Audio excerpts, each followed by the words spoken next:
সেবায় আমাদের বন্ধন থাকুক অটুট। এই প্রতিবাদকে সামনে রেখে চাঁপাইনবাবগঞ্জের গোমস্তাপুরে প্রভাতী রক্তদান সংগঠনের বার্ষিক রক্তদাতা মিলন মেলা 2024 অনুষ্ঠিত হয়েছে। বুধবার বিকেলে রাধানগর ইউনিয়নের দুবইল হাফিজিয়া মাদ্রাসা প্রাঙ্গণে প্রভাতী রক্তদান সংগঠনের সভাপতি বুলবুল আহমেদের সভাপতিত্বে সম্মানিত অতিথি হিসেবে উপস্থিত ছিলেন সংগঠনের সাধারণ সম্পাদক মামুনুর রশিদ, রাধানগর ইউনিয়ন পরিষদের চেয়ারম্যান মতিউর রহমান, যশোর মাধ্যমিক বিদ্যালয়ের সহকারী শিক্ষক ও সংগঠনের উপদেষ্টা তুহিন রেজা, রাধানগর ইউনিয়নের বিশিষ্ট সমাজসেবক মুকুল চৌধুরী, গোমস্তাপুর উপজেলা স্বাস্থ্য কমপ্লেক্সের আবাসিক মেডিকেল অফিসার খালিদুর রহমান, চঞ্চল গ্রুপের পরিচালক এম.এ. ওয়াহাব আহমেদ, আলামিন ডায়াগনস্টিকের রেজাউল করিম।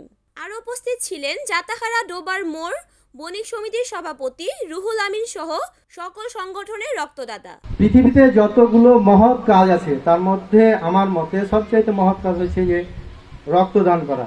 একটা পিরিয়ড গিয়েছে, একটা সময় গিয়েছে, এক ভাগ রক্ত যে কালেক্ট করা, সংগ্রহ করা যে কত কঠিন ছিল। 10 বছর 15 বছর আগে যারা বিশেষ করে রাজশাহী মেডিকেলে বা অন্য কোনো ক্লিনিকে ছিল তারাই বুঝতে পারবে অনেক বাস্তবতার সম্মুখীন হতে হয়েছে 2 ব্যাগ 1 ব্যাগ রক্ত কালেকশন করতে। যখন আমি কাউকে রক্ত দিব এবং আমি যাকে রক্ত দিতে পাঠাবো, দুইজনের ভ্যালুয়েশনটা most be important for every man. কারণ যদি ওনার এবং আমার রক্তের সাথে যদি সামঞ্জস্যপূর্ণ না হয় অবশ্যই তাদের ক্ষতি হতে পারে। এবং রক্তদাতাদের সম্পর্কে আমাদের গ্রাম অঞ্চলে একটি ভুল ধারণা আছে। অনেকেই মনে করে রক্ত দিলে হয়তো আমাদের শারীরিক অবক্ষয় ঘটতে পারে।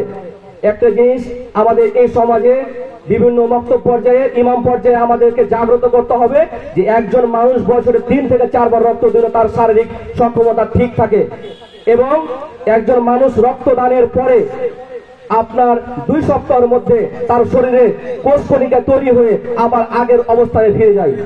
এই বিষয়গুলো যদি আমাদের গ্রাম পর্যায়ে অবহিত করা যায়, আমাদের রক্তদাতা সংগঠনগুলো আরো স্ট্রং হবে। সর্বশেষ এই রক্তদাতা সংগঠন আজকে আমাকে এখানে দাওয়াত দিয়ে আমাকে আনার জন্য আমাকে অত্যাধিক অনুভূতি লাগছে, ভালো লাগছে। কারণ এই সংগঠনে বিগত সময় তারা অনেকটি বছর পার করলেও আমি জানতাম না। সংগঠনের ব্যানারে তাদের কয়েকটি কথা বলা হয়েছে। একটি সংগঠন চালাতে গেলে ন্যূনতম অন্তত একটি office most be important for সংগঠন। সংগঠনের জন্য অবশ্যই আপনারা একটা ঘর অবশ্যই রাখবেন, কারণ রেজিস্টার মেনটেন না থাকলে কোন ব্যক্তির কোন গ্রুপ রক্ত আছে এটা কিন্তু জানা কিন্তু অতি প্রয়োজন। আপনি যখন রেজিস্টার মেনটেন করবেন অবশ্যই খাতাটা বের করে আপনি জানতে পারবেন ওই ব্যক্তির রক্তের গ্রুপটা এরকম।